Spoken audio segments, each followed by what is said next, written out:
एक है बाप होना और दूसरा है शफीक होना। बिल उमूम जो बाप होता है वो शफीक भी होता है। जो बाप होता है औलाद के लिए रहमत का साहिबान होता है। जो बाप होता है वो औलाद के लिए बड़ा मेहरबान होता है। बाप होना और मेहरबान होना ये आपस में लाजिम व मलजूम है। जब ये आयत उतर गई, पहला बयान आया पहले हिस्से में, मा काना मुहम्मदुन अबा अहदिम मिर रिजालिकुम, कि हजरत मोहम्मद मुस्तफा सल्लल्लाहु अलैहि वसल्लम तुम्हारे मर्दों में से किसी के बाप नहीं है। अब इससे ये वहम हो सकता था कि बाप नहीं तो फिर तो शफीक भी नहीं होंगे। बाप होते तो शफीक होते। दो चीजों में से जब एक की नफी हुई और दूसरी की नफी का वहम हो सकता था तो रब्बे जुल जलाल ने लाकिन इस्तेमाल किया, फरमाया तुम में से वो किसी के बाप नहीं, लेकिन ये ना समझना कि शफीक भी नहीं। शफकत वो करते हैं जो बाप कर ही नहीं सकता। मा काना मुहम्मदुन अबा अहदिम मिर रिजालिकुम वलाकिन रसूल अल्लाह, रवो तुम में से किसी के बाप नहीं है, लेकिन ये ना समझना कि वो रहमत भी नहीं, वो शफीक भी नहीं, वो मेहरबान भी नहीं। फरमाया मेहरबानी वो करते हैं जो बाप कर ही नहीं सकता। क्यों? वो अल्लाह के रसूल है। अब ये रबत था दो चीजों का, एक की नफी से दूसरी का वहम पड़ रहा था, लाकिन से उस वहम को दूर कर दिया गया और अजमत जाहिर की गई। वो बाप जो मेहरबान होता है उसका अंदाज और है, यहां अंदाज और है। बाप को बताओगे तो पता चलेगा, फिर मेहरबानी करेगा। यहां बताए बगैर भी वो मेहरबानी कर देते हैं। बाप साथ वाले कमरे में हो, बेटा ज़बह हो रहा हो, बाप को पता नहीं चलेगा कि मेरे बेटे पे क्या गुजर रही है। वो पता चलेगा तो कुछ करेगा, वहां खबर देना जरूरी है। और यहां सूरत हाल ये है कि जिस वक्त उम्मती तड़पता है, रसूल अल्लाह सल्लल्लाहु अलैहि वसल्लम को खुद ही पता चल जाता है। फरमाया वो तुम में से किसी के बाप नहीं है, लेकिन मायूस ना होना कि शफकत भी नहीं करेंगे। शफकत वो करते हैं जो शफकत बाप कर ही नहीं सकता। बाप को पता चलेगा तो फिर भी वो करेगा जो उसके इख्तियार में। मैदान माशर है, किसी का कोई प्रोटोकॉल नहीं। बड़े बड़े ताजवरों के ताज उछल चुके हैं और बड़े बड़े ऊंची कुर्सियों वाले कदमों के नीचे मोम जामे बन चुके हैं। ऐसे माहौल के अंदर जिस वक्त बाप बेटे को भूल चुका होगा और बेटा बाप को भूल चुका होगा, उस माहौल में भी मेरे नबी अलैहिस्सलाम अपने उम्मती को नहीं भूलेंगे। गुनहगारों का रोजे माशर शफी खैरुल अनाम होगा, दुल्हन शफात बनेगी, दूल्हा नबी अलैहिस्सलाम होगा। इधर वो गिरतों को थाम लेंगे, उधर प्यासों को जाम देंगे। सिरातो मीजान हौज़े कौसर यही वो आली मकाम होगा। आना लहा कह के आसियों को लेंगे आगोश मरहमत में, अजीज अकलोता जैसे मां को नबी को अपना गुलाम होगा।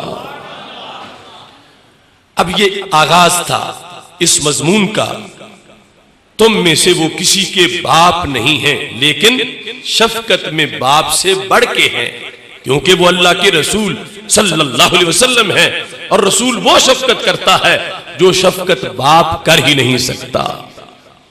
अब आगे इसको तरक्की दी रब्बे जुल जलाल, फरमाया व खातमन नबीयीन, वो सिर्फ रसूल ही नहीं, वो आखिरी नबी भी है। अब यहां से मजमून एडवांस मजीद कैसे हुआ? हर रसूल अपनी उम्मत के लिए शफीक होता।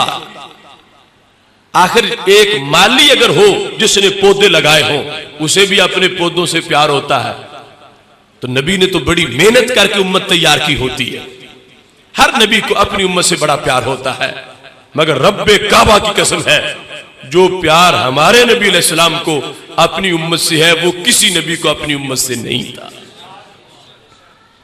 उसकी वजह भी है और यहां उसका बयान भी है। वो तुम में से किसी के बाप नहीं है, लेकिन अल्लाह के रसूल हैं।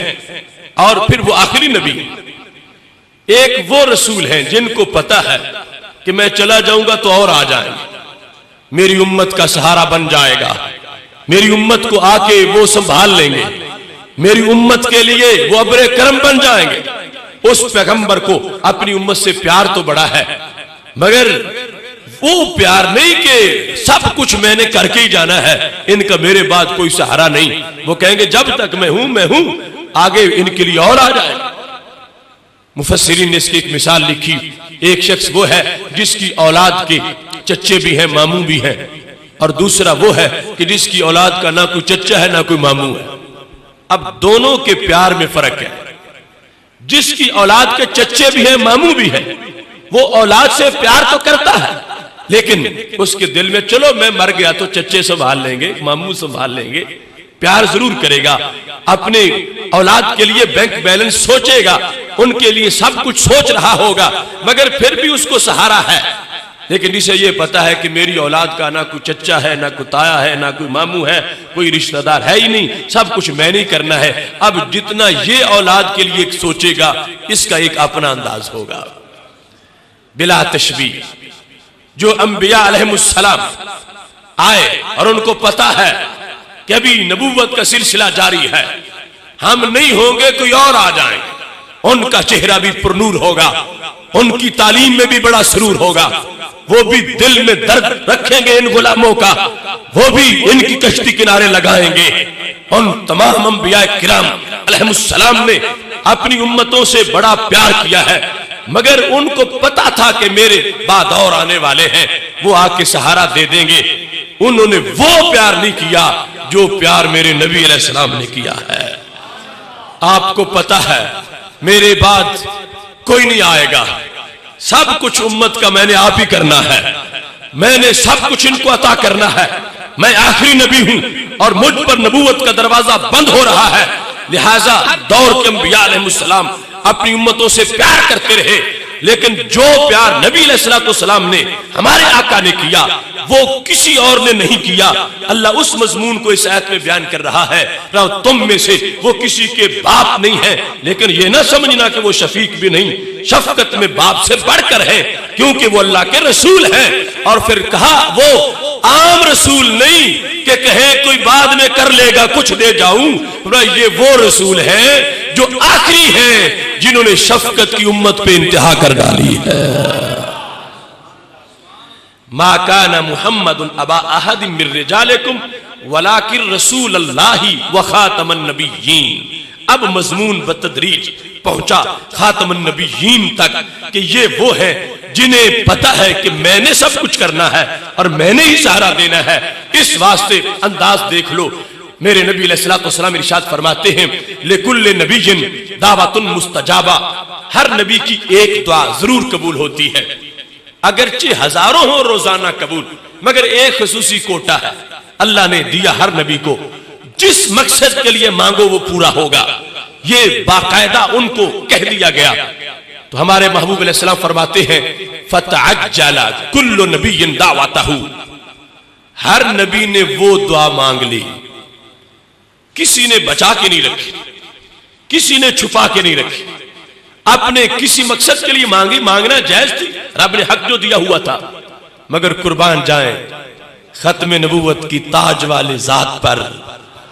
फरमा इन्नी इख्तबातु दावती, मेरे गुलामों मैंने आज तक वो दुआ नहीं मांगी, अगरचे रोजाना मेरी कबूल होती है, मैं मांगता हूं रब कबूल करता, मगर वो खास कोटे वाली दुआ मैंने आज तक नहीं मांगी और ना ही अभी मांगूंगा।